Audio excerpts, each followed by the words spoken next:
Tipu circle ಅಂತ ಹೆಸರಿಡ್ತಿಲ್ಲ. ಯಾರು ಸ್ವಾಮಿ ಟಿಪ್ಪು? ಯಾರು ಟಿಪ್ಪು ಕೇಳ್ತಾರೆ. ಏನಕ್ಕೆ ಟಿಪ್ಪುವಿನ ದಿನಾಚರಣೆ ಅಂತ ಕೇಳಿದ ತಕ್ಷಣ ಎಲ್ಲರೂ ಹೇಳ್ತಾರೆ ಟಿಪ್ಪು ಸ್ವತಂತ್ರ ಹೋರಾಟಗಾರ. ಏನ್ ಕೆಲಸ ಮಾಡಿದ? ಹುಲಿ ಕೊಂದಿದ್ದ ಟಿಪ್ಪು.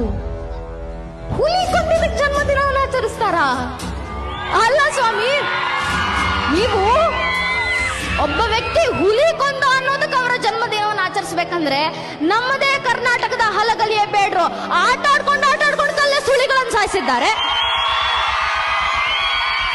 ಅಂತ ನಮ್ಮ ನಾಡಿನ ನಮ್ಮ ಕರ್ನಾಟಕದ ಹೆಮ್ಮೆ ಹಲಗಲಿ ಬೇಡ್ರಲ್ಲಿ ಒಬ್ಬ ಬೇಡರ ಜನ್ಮದಿನವನ್ನು ಇವತ್ತಿಗೂ ಆಚರಿಸ್ತಾ ಇಲ್ಲ. ನಾವು ಆಚರಿಸಲೇಬೇಕಂದ್ರೆ ತನಗೆ ಅನ್ನ ಹಾಕಿದ್ದಂತ ಮೈಸೂರು ಮನೆತನಕ್ಕೆ ದ್ರೋಹವನ್ನ ಬಗೆದು ತನಗೆ ಅನ್ನ ಹಾಕಿದಂತ ಮೈಸೂರು ಒಡೆಯರನ್ನೇ ಪಕ್ಕಕ್ಕೆ ಸರಿಸಿ ಮೋಸದಿಂದ ಆಸ್ಥಾನದಲ್ಲಿ ರಾಜನ ಸ್ಥಾನದಲ್ಲಿ ಕೂತ್ಕೊಂಡಂತ ಹೈದರಾಳಿಯ ಮಗ ಟಿಪ್ಪುವಿನ ಜಯಂತಿಯನ್ನಲ್ಲ, ತನಗೆ ಅನ್ನ ಹಾಕಿದಂತ ಮನೆಗೆ ಇಡೀ ಜೀವನವನ್ನು ಸಮರ್ಪಿಸಿ ಕಿತ್ತೂರಿಗೋಸ್ಕರ ಹೋರಾಡಿದಂತ ಸಂಗೊಳ್ಳ ರಾಯಣ್ಣರವರ ಹೆಸರುಗಳನ್ನ ನಿಮ್ಮ ಊರುಗಳಿಗಿಡಿ.